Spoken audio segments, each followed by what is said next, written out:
Okay, so people have been waiting for a album for Rihanna's song, which people in the states say Rihanna. So Rihanna, they've been waiting for her to drop singles or drop an album, and it seems that she dropped another single for Wakanda Forever, which I think is the second Black Panther movie that just came out recently. So she has Lift Me Up, and then she has this new single she just released a couple days ago, which is Born Again, which I'm gonna do a few review. I'm gonna do a review on now, but I think I have to put a disclaimer here because I am going to see Wakanda Forever at some point, and I will probably do a re-review when I do it. But I don't know if she signed a 2 song deal for this, and this is why she's making music to fix that kind of thing and have an emotional attachment to a song and have it put in a movie, which great for her. I don't. That's not a bad thing at all. But we're going to see what we're gonna see how this album goes. But my disclaimer was that I have not seen the movie yet, and I will go see it. So I don't know where all this song fits into the movie, and I will critique myself once I go watch it and have a bunch of critiques. But for right now, I'm gonna assume what these lines are in here for, and if I get them wrong, I'm gonna hold myself accountable after I see it and correct myself and call myself out for it. So we're gonna get into it. Let's see if we have any sponsors. I'll get right into it. Okay, so as I probably confused a lot of people, y'all are like, what song is he reviewing? Born Again by Rihanna, that was released for Wakanda Forever. And the first verse is, I give you my heart, I give my heart to this place, I give my soul to my place, or whatever it takes. Never run away, which, to me, either there's going to be a fighting scene where somebody's going to say, never run from this fight. Or there's a moment where the main character, which I do know who the main character will be yet, is going to say that for my land, I am going to die for my land, that I'm going to protect it at all costs, which to some extent isn't a bad thing. But it will probably pull on emotional strings of the audience because they're going to feel like, oh, well, they love this island as much as I do, and I forget that I'm not a cinema sense. So I'm bringing this kind of back into the context of a song. I think it's here to set the mood for how this song is going to go throughout. And to some extent, I think we will get a little bit of it. I think we will. I think and the next part of this verse is, I got enough angels to storm the gate. I'm not afraid, and I behold the brave. Right. So when I hear these lines put together, I think, as I'm saying, this is probably going to be part of a fight scene or what they're going to use the song for. But I don't know. At this moment, I do not know what they're going to use it for. So at this point, I'm assuming, but it's going to be for a fight scene.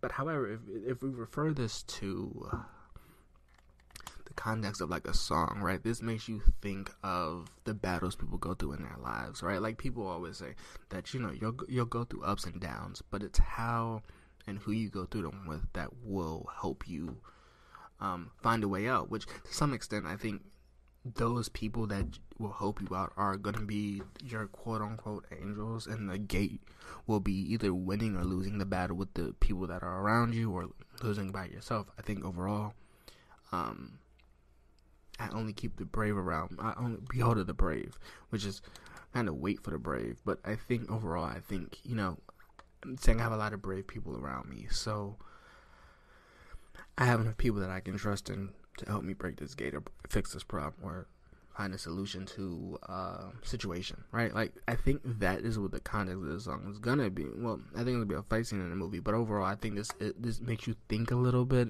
and I think it's not bad. I don't think it's bad for what its what its intention is going to be, but I don't know if longevity wise, if that verse is going to stick with anybody, which it should, but I'm not entirely sure that it will. not to have it any other way, I miss the moments of you, which I think that's probably paying homage to Chadwick, Black Panther that died, because we're always gonna have memories of him on the screen. If he when he played Jackie, I know him more when he was playing Jackie Robinson. Black Panther wasn't something I was. Well, I think the movie was okay. I knew him when he was playing the Jackie Robinson movie, which is why I know him more in his role as Jackie Robinson, not as a Black Panther. So, you're gonna have memories of him, and I think either that's to a funeral scene of some sort, that would be extremely sad. But I think it is a way to pay homage, to somebody that did great work in acting. Or it could be a character that dies, the main character that is in shambles and they're dying. And that you're a mere reflection of me, which is just, I think that's a sadder way of looking at it. It's a morbid view. I will granted that it is a morbid view if you look at it from the movie standpoint, but if you think about it, it could be you looking at somebody that has passed or somebody that you loved and seeing yourself in them because they taught you so many different things, or they were so impactful in your life, which that mirror can't change its view of the way we once lived our life or how we interacted with somebody. With that, not if they are dead, we can't change that view of them now. The chorus is kind of catchy. So until the river runs out, we both carry born again, which it's a catchy chorus, but I don't know, it's not catchy enough for me to say that this chorus is the great chorus. The bridge is okay. I'm just begging you.